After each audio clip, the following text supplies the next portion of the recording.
Hola, ¿qué tal? Bienvenidos a una nueva edición de Euronews. Hoy ya es viernes y despedimos una semana en la que hemos estado pendientes de la evolución de la pandemia de coronavirus en todo el mundo y de cómo algunos países ya están empezando a tomar medidas para ver cómo va a ser la desescalada, el desconfinamiento, después de haber tenido ya algunos datos positivos en los últimos días. Como siempre, comenzamos con nuestros titulares y a continuación las noticias más importantes de la jornada. Datos esperanzadores en España, que registra la cifra más baja de muertes y contagios diarios desde hace varias semanas. Coronavirus en Europa. El norte vislumbra el final del confinamiento. Los gobiernos de los países del sur son cautelosos ante la próxima vuelta a la normalidad. El Congreso estadounidense aprueba un gran plan de rescate para ayudar a los hospitales y las pequeñas empresas a superar la crisis provocada por el coronavirus. Polonia y los Países Bajos son pasto de las llamas. Varios incendios que permanecen activos reducen a cenizas miles de hectáreas en varios parques naturales. Descenso considerable en el número de muertos diarios por COVID-19 en España, que este viernes ha contabilizado 367 fallecidos, 73 menos que la víspera. El cómputo de víctimas mortales se sitúa en 22.524. Como ha explicado en la rueda de prensa diaria el director del Centro de Coordinación de Alertas y Emergencias Sanitarias, la tendencia a la baja se mantiene y además se han registrado más salidas hospitalarias, 3.105 curados, que contagios constatados, 2.796. El doctor Fernando Simón ha recalcado que se trata de los mejores datos sobre la evolución de la pandemia desde hace muchas semanas. Datos acordes con las medidas de excepción, a veces polémicas, que se han tomado para hacer frente a la enfermedad y que se siguen tomando en función de la fase en la que se encuentra. Una de ellas es la fijación de un precio máximo de las mascarillas quirúrgicas, 96 céntimos de euro por unidad, y que hoy ha entrado en vigor. Algunos establecimientos que se abastecieron a precios disparados por la demanda mundial se verán forzados a vender a pérdida. El norte de Europa recupera la normalidad. Varios países han comenzado a flexibilizar las medidas adoptadas para tratar de controlar la propagación del coronavirus y así vislumbran el final del confinamiento. Algunos negocios han retomado la actividad en los Países Bajos, donde los centros escolares volverán a abrir sus puertas el 11 de mayo. Poco a poco muchas tiendas se reincorporan a la actividad económica. Tomamos medidas, tratamos de que se mantenga una distancia de seguridad de 1,5 metros de espacio entre los clientes. En Francia comenzará en breve el reparto de mascarillas entre los ciudadanos. Los escolares están citados para retomar sus actividades el 11 de mayo, pero el gobierno aún no ha decidido cuándo reabrirán los comercios y los bares y restaurantes. La poderosa industria alemana comienza a reactivarse. Prueba de ello es la reapertura de la planta de Volkswagen en la ciudad de Zwickau, en el este de Alemania, destinada a la producción de uno de los vehículos eléctricos del constructor germano. Los gobiernos de Italia y España, los dos países más afectados por el coronavirus en Europa, son cautelosos ante el posible fin del confinamiento. En España, los menores de 14 años podrán salir a la calle acompañados por un adulto a partir de este domingo. Italia pretende comenzar la vuelta a la normalidad el próximo 4 de mayo. Los británicos permanecen confinados y sin fechas de reapertura previstas. Con más de 600 fallecidos, el Reino Unido fue la nación europea que registró más muertes por la enfermedad el jueves. Las autoridades confían en que pronto podrán controlar la pandemia. Debido a que ya habíamos trabajado con el coronavirus del síndrome respiratorio de Oriente Medio, pudimos cambiar el gen del virus a esta nueva enfermedad que surgió a finales del pasado año. Esa es la razón por la que hacemos pruebas para controlarlo con el mismo tipo de vacuna. Lo hacemos porque contamos con conocimientos biológicos y de comportamiento de estos virus. El equipo que lleva a cabo las investigaciones del coronavirus en Oxford aspira a tener preparado en breve el remedio para una enfermedad que deja más de 18.000 muertos en el Reino Unido. Europa apuesta por crear un fondo de reconstrucción. No estamos hablando de miles de millones, sino de billones. Tras 4 horas de videoconferencia, los líderes europeos dieron el pistoletazo de salida para crear un fondo destinado a ayudar a los países más afectados por el COVID-19. Este fondo debe tener suficiente magnitud y destinarse a los sectores y territorios de Europa más afectados para hacer frente a una crisis sin precedentes. El fondo debería salir de los próximos presupuestos plurianuales de la Unión Europea, lo que significa que los países deberán incrementar sus aportaciones, algo que hasta ahora más de uno rechazaba. Entre los países que han rebajado el tono en esta cumbre se encuentran los Países Bajos, pero ahora se abre un nuevo debate entre subsidios a fondo perdido y préstamos reembolsables. La Comisión Europea va a ser la encargada de redactar la nueva propuesta. Ciertamente habrá un equilibrio sólido entre subvenciones y préstamos. Es uno de los puntos de la negociación. Alemania, un país que siempre cuenta en las negociaciones, dice que está preparada para aportar más dinero al presupuesto. Y los países más afectados, Italia y España, apuestan por la vía de los subsidios a fondo perdido. La Comisión dispone de 2 semanas para presentar su nueva propuesta. El resultado de esta cumbre podría resumirse en una frase. Hay acuerdo para alcanzar un acuerdo, pero todos los detalles sobre el futuro fondo de reconstrucción están por definir. ¿Cuál será su cuantía? ¿Cómo se repartirá entre los países? Y una cuestión crucial para España, ¿qué proporción tendrá que devolver? ¿Cuándo y con qué intereses? Y es que, al igual que para Italia, una de las prioridades es evitar un endeudamiento excesivo de cara al futuro. En cualquier caso, el tono de esta cumbre ha sido mucho más constructivo que en la precedente y hay consenso sobre la idea de que se va a tener que poner mucho más dinero sobre la mesa para superar la crisis que nos está dejando el COVID. Ana Lázaro, Euronews, Bruselas. Masiva inyección de liquidez para luchar contra el coronavirus. El Congreso de Estados Unidos ha aprobado un plan de rescate de alrededor de 500.000 millones de dólares para ayudar a los hospitales y a las pequeñas empresas en la crisis provocada por un virus que ha paralizado la economía y ha disparado el desempleo. Unos 26 millones de personas se han quedado en el paro en el país en las últimas 5 semanas. Todo se hace con un interés primordial por conservar los puestos de trabajo y, sobre todo, para abordar un tema clave como es el de la salud. Hay que hacer pruebas, pruebas y más pruebas, y hay que rastrear los contactos. Acciones que son necesarias para obtener la llave que permita reabrir nuestra economía. En principio, el Partido Republicano pretendía que la propuesta sirviera solo para ayudar a pequeños negocios, pero los demócratas lograron que se incluyeran fondos destinados a los hospitales y a pruebas para detectar el coronavirus.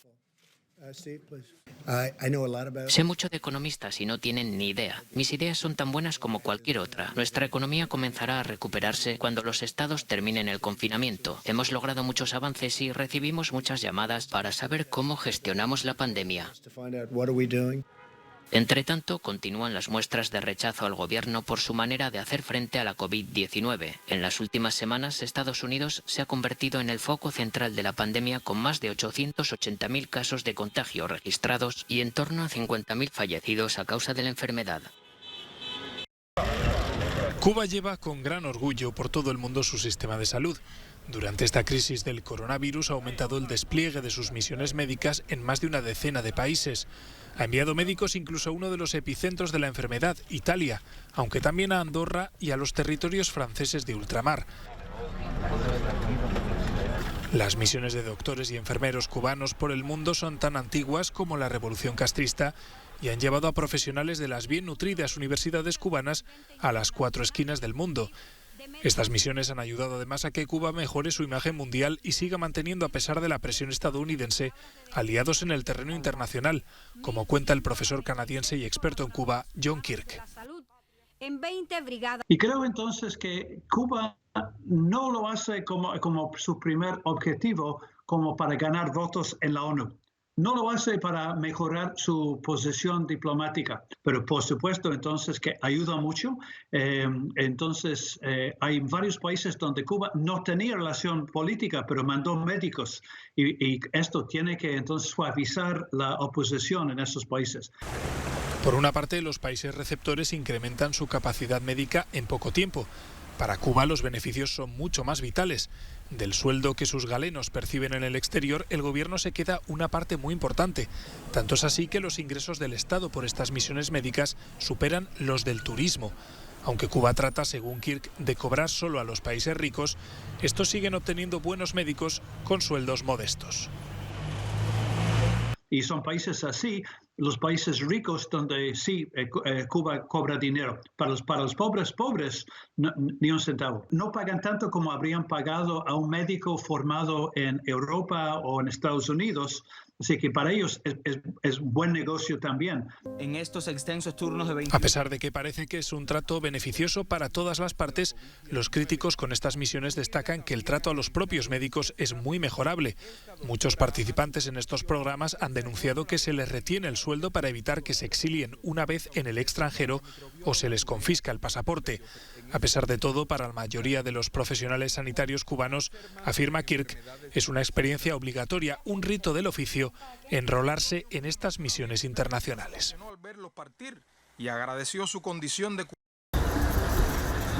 En Perú, a pesar de la cuarentena, cientos de personas acuden al popular mercado de La Parada en Lima. Aunque la mayoría lleva mascarillas, aquí no se respetan las distancias de seguridad y hacer la compra a buen precio implica algunos riesgos. Claro, por eso vengo con guantes, vengo cubierta, porque tengo miedo. No salgo de mi casa solamente cuando me falta víveres, nada más. Y para que me alcance la plata, porque en sí no he recibido bono ni he recibido canasta. Entonces tengo que verme la necesidad de buscarme lo más económico.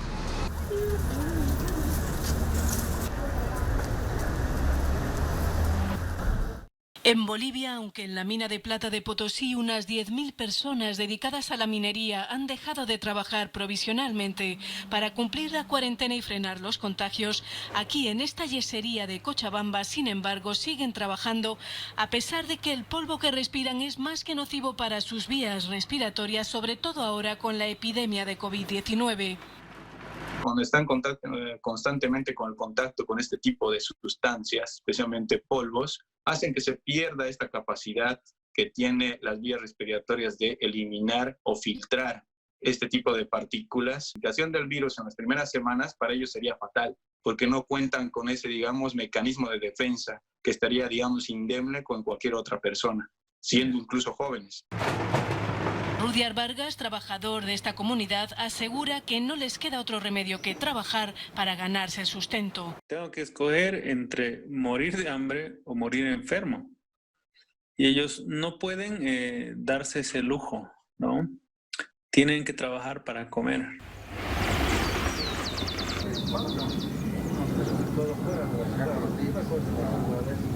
Un poco resumiendo la piedad.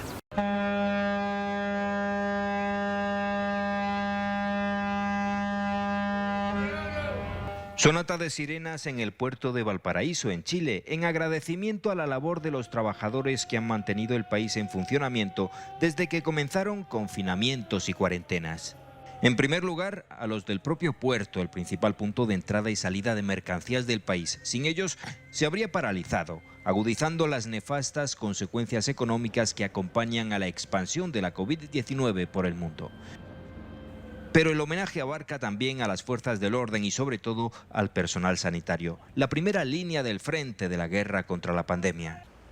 No, estoy muy de acuerdo con el apoyo que se le da a la gente de la salud, porque también ellos son los que más están expuestos en este tema y se le agradece. Y la gente...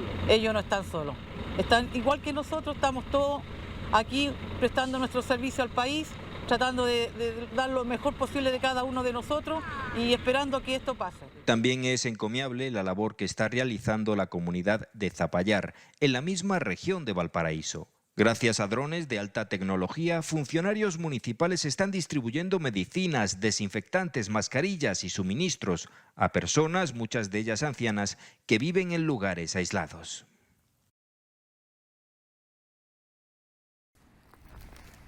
Estamos en Kent, un condado conocido como el Jardín de Inglaterra.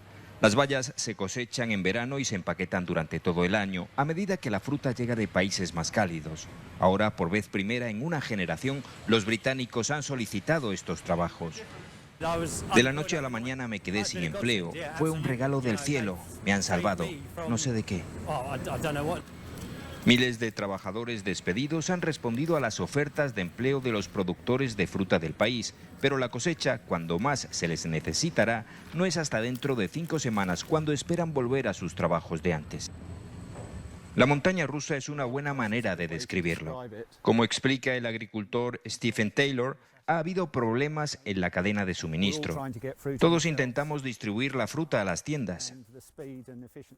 Recientemente tuvo que arrojar 4 toneladas de frambuesas españolas porque los supermercados priorizaban otros bienes. La gran preocupación ahora es la fruta que empieza a estar madura. ¿Quién la recogerá? En este momento hay escasez de recolectores para el verano. El enigma es, ¿van a poder venir? Cuando le preguntamos a los ingleses si pueden comprometerse a trabajar en junio, julio y agosto, la mayoría de ellos esperan volver a su empleo anterior. Entonces no pueden comprometerse para ese periodo, y las personas de Europa del Este a las que ya hemos contratado para venir en ese periodo no estamos seguros de que puedan viajar. La situación cambia constantemente y cada día aparecen nuevos problemas. La mayor pregunta para los productores de frutas en este país y de hecho en toda Europa es ¿quién recogerá su cosecha cuando madure? El año pasado fue la amenaza del Brexit lo que afectó a los productores de frutas. Esta granja vecina, a 10 millas de la carretera, tenía hasta 50 recolectores por día. Ahora la escasez se ha agravado aún más.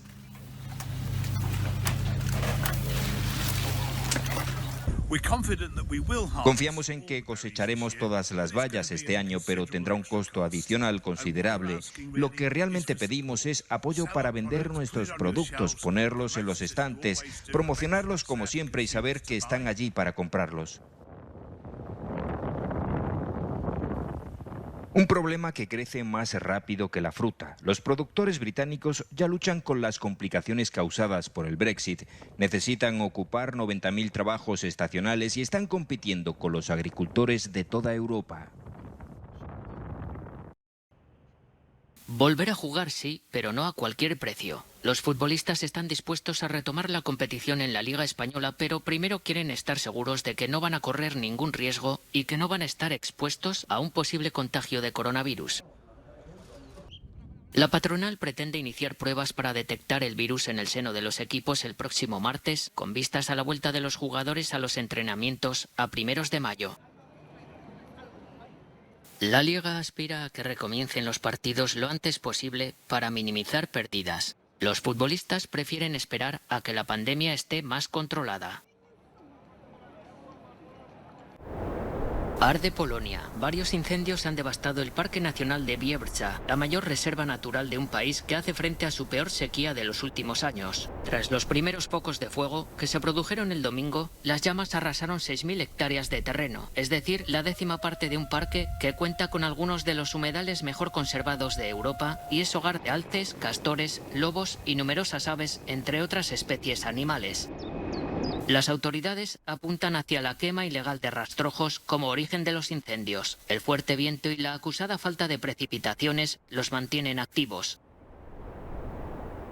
También en los Países Bajos, el fuego ha reducido a cenizas numerosas hectáreas de varias reservas naturales en zonas del sudeste cercanas a la frontera con Alemania. Los habitantes de la localidad de Hagenbosch tuvieron que abandonar sus hogares como precaución ante el avance de las llamas y debido también al alto nivel de dióxido de carbono presente en el aire. Empieza el mes del Ramadán marcado por la pandemia.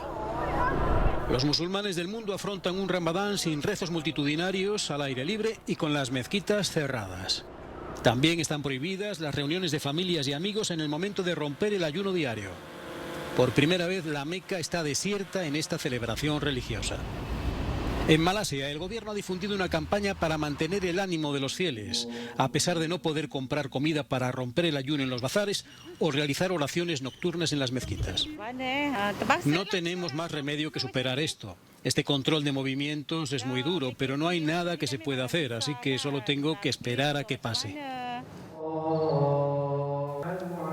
A pesar de la amenaza del coronavirus, los clérigos integristas pakistaníes en Indonesia, entre otros países, han rechazado las reglas de distanciamiento físico, negándose a impedir las concentraciones para la oración en las mezquitas. Varios miles de personas asistieron a oraciones nocturnas en la mezquita mayor de la capital de la Indonesia, provincia de Aceh. Hasta aquí esta última edición de Euronews Hoy. Gracias por acompañarnos. Como siempre, pueden seguir informados en todo momento en nuestra web y redes sociales y en nuestros boletines informativos en la televisión. Hasta la próxima.